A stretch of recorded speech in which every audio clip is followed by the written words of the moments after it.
Hi friends, welcome back to our channel. இன்றைக்கி நம்ம பூஜை அறை குறிப்புகள் சிலவற்றை பற்றி தெரிஞ்சுக்கலாம்.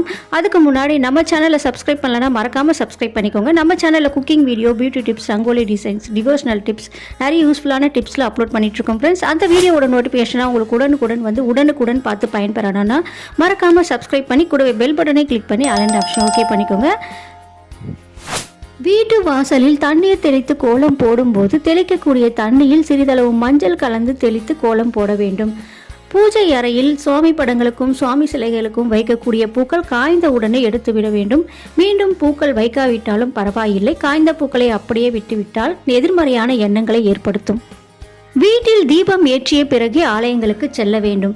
எரியும் விளக்கில் உள்ள எண்ணெய் அல்லது நெய்யை கையால் தொடுவது, அதன் பிறகு அதை தன் தலையில் தடவிக்கொள்வது கூடாது. விஷ்ணுவை வணங்கிவிட்டு வீடு திரும்பும் போது லக்ஷ்மி தேவியும் நம்முடன் நம் வீட்டிற்கு வருகிறாள் என்பது ஐதீகம். எனவே விஷ்ணு கோவிலிலிருந்து வீடு திரும்பும் முன் அங்கே உட்காரக்கூடாது.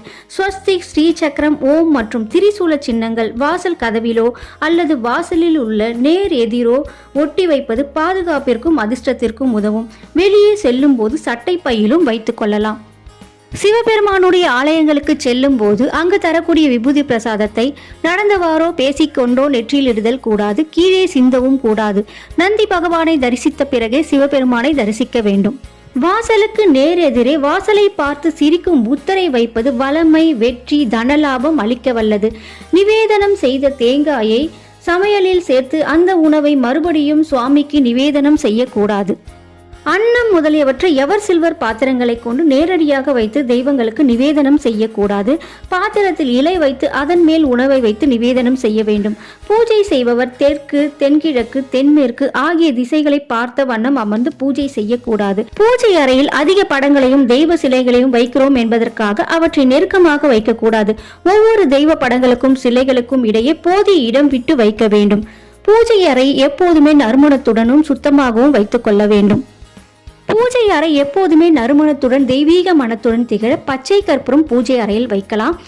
செல்வத்திற்கு அதிபதியான தெய்வங்களான வெங்கடாச்சலபதி, லக்ஷ்மி, குபேரர் ஆகியோர் படங்களை வீட்டில் வெளிப்புறம் பார்த்திருக்குமாறு மாட்டக்கூடாது. பூஜை அறையிலோ வீட்டிலோ தெய்வ படங்களை கிழக்கு நோக்கி வைக்க வேண்டும். வணங்குபவர் தெற்கு பகுதியை வடக்கு திசையை பார்த்தவாறு அமர்ந்து வணங்கலாம்.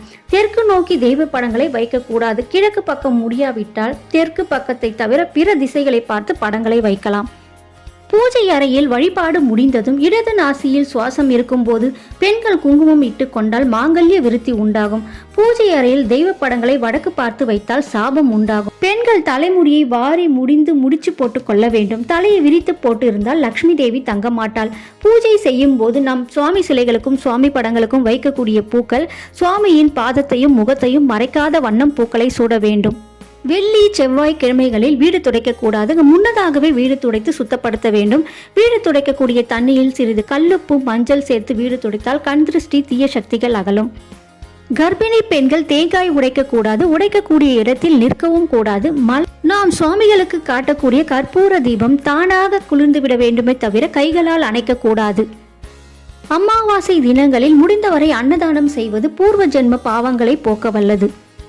சுவாமி சிலைகளுக்கும் சுவாமி படங்களுக்கும் வைக்கக்கூடிய மஞ்சள் குங்குமத்துடன் சிறிதளவு ஜவ்வாது, சந்தனம், பன்னீர் கலந்து வைத்தால் பூஜை அறை எப்போதும் நறுமணத்துடன் தெய்வீக மனத்துடன் திகழும். பூஜை அறையை வெள்ளி, செவ்வாய் கிழமைகளில் சுத்தப்படுத்தக்கூடாது. முன்னதாகவே சுத்தப்படுத்திவிட வேண்டும். பூஜை பாத்திரங்களை சுத்தப்படுத்திய பிறகு விபூதி போட்டு துடைத்து எடுத்தால் பூஜை பாத்திரம் பளபளப்பாக இருக்கும். பூஜை அறையில் பஞ்ச பாத்திரத்தில் வைக்கக்கூடிய தண்ணீரை தினமும் மாற்றிவிட வேண்டும். அந்த தண்ணீரை செடி இல்லது கால்படாத இடங்களில் சேர்த்துவிட வேண்டும். பயன்படுத்தப்படாத பழைய சுவாமி சிலைகளையும் படங்களையும் நீர்நிலைகளில் சேர்த்துவிட வேண்டும். கடல் அல்லது ஏரி, அருவிகள் போன்ற இடங்களில் சேர்த்துவிட வேண்டும். இன்னைக்கு நம்ம வீடியோவில் பார்த்த டிப்ஸ் எல்லாம் பெண்கள் எல்லாருக்குமே ரொம்பவே யூஸ்ஃபுல்லாக இருக்கும்னு நினைக்கிறேன் ஃப்ரெண்ட்ஸ். இந்த டிப்ஸ் பிடிச்சதுன்னா வீடியோ லைக் பண்ணிக்கோங்க. உங்கள் ஃப்ரெண்ட்ஸ் ரிலேட்டிவ்க்கோ ஷேர் பண்ணிக்கோங்க. நம்ம சேனலை சப்ஸ்கிரைப் பண்ணாமல் பார்த்தீங்கன்னா மறக்காமல் சப்ஸ்கிரைப் பண்ணி சப்போர்ட் பண்ணுங்கள். நெக்ஸ்ட் இன்னொரு யூஸ்ஃபுல்லான வீடியோஸோடு உங்களை சந்திக்கிறேன். Okay friends, thank you.